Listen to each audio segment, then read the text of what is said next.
Assalamualaikum teman-teman semua. Selamat datang di channel Om Brimo si Pendongeng.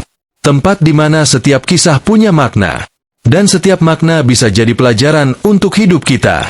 Sebelum kita mulai ceritanya, jangan lupa untuk tekan tombol subscribe.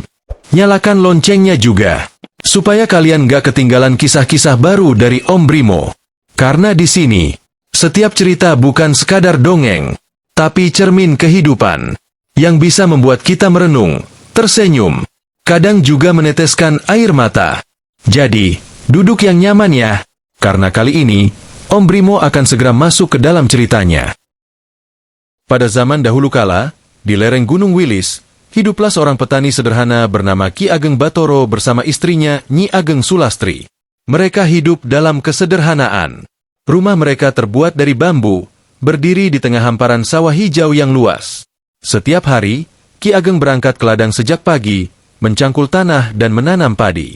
Sementara sang istri menyiapkan makanan dan mengurus ayam serta kebun di sekitar rumah. Meski mereka hidup serba pas-pasan, mereka adalah pasangan yang rajin, jujur, dan saling mencintai. Namun, kehidupan mereka tak pernah mudah. Panen sering gagal karena cuaca buruk. Ayam mereka sering hilang dimakan musang.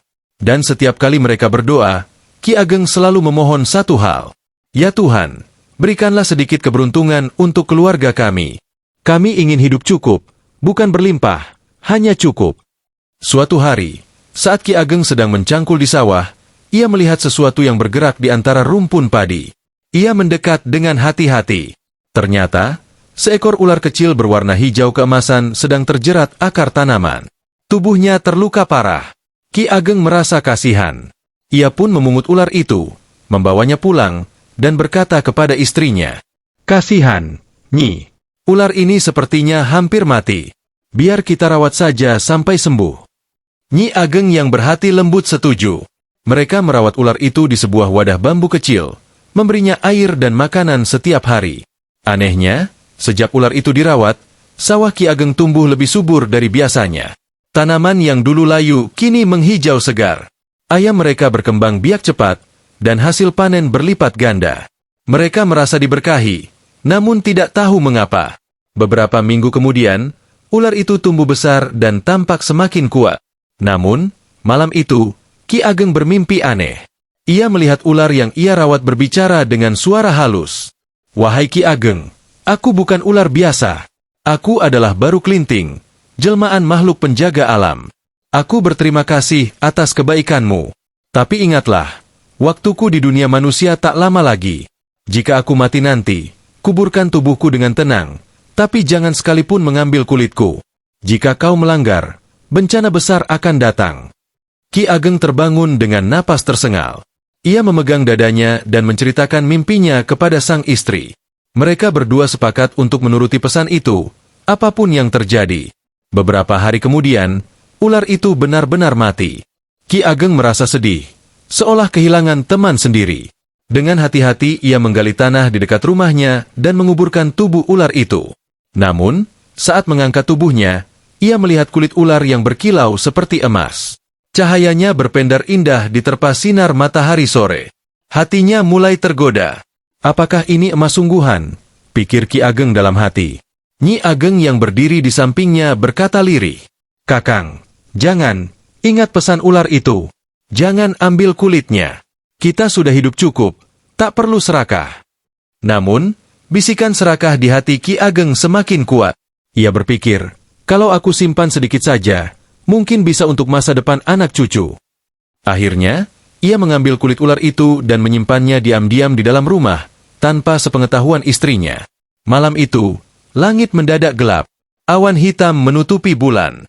Angin berhembus kencang, petir menyambar-nyambar, dan hujan turun dengan derasnya. Air mengalir deras dari pegunungan. Tanah di sekitar rumah mulai bergetar, muncul retakan besar dari tempat ular dikubur. Dari sana, memancar air yang tak berhenti mengalir. Air itu membentuk pusaran besar, semakin lama semakin deras. Dalam sekejap, seluruh desa terendam air. Rumah, ladang, dan pepohonan hilang tersapu banjir besar. Jeritan warga terdengar di mana-mana. Ki Ageng dan Nyi Ageng berusaha menyelamatkan diri, namun arus air terlalu kuat. Di tengah derasnya banjir, Ki Ageng menangis, menyesali keserakahannya. Oh Tuhan, ampuni aku. Aku telah melanggar janji. Aku telah serakah. Namun semuanya sudah terlambat. Air terus meluap dan menenggelamkan seluruh desa. Ketika badai berhenti, tempat itu telah berubah menjadi sebuah telaga luas yang sangat dalam.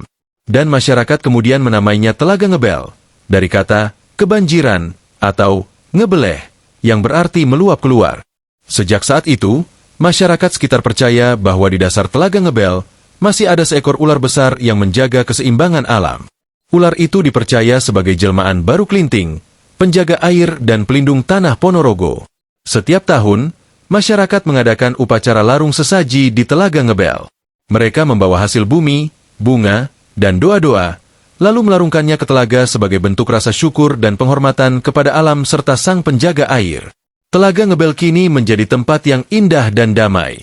Airnya jernih, memantulkan cahaya langit dan gunung di sekelilingnya. Suasana sejuk dan tenang selalu menyelimuti tempat itu, seolah menyimpan kisah masa lalu yang tak pernah terlupakan. Dan legenda itu terus diceritakan dari generasi ke generasi agar manusia selalu ingat bahwa keserakahan hanya akan membawa kehancuran, dan janji yang diingkari akan berbuah bencana. Jadi teman-teman, dari kisah ini kita belajar untuk selalu bersyukur, tidak mudah tergoda oleh harta, dan menjaga amanah sekecil apapun. Karena rezeki yang berkah bukan datang dari serakah, tapi dari hati yang ikhlas dan jujur. Terima kasih sudah mendengarkan cerita hari ini. Semoga kisah legenda Telaga Ngebel ini bisa memberi kita pelajaran berharga tentang arti kesetiaan dan kejujuran. Sampai jumpa di cerita berikutnya. Wassalamualaikum warahmatullahi wabarakatuh.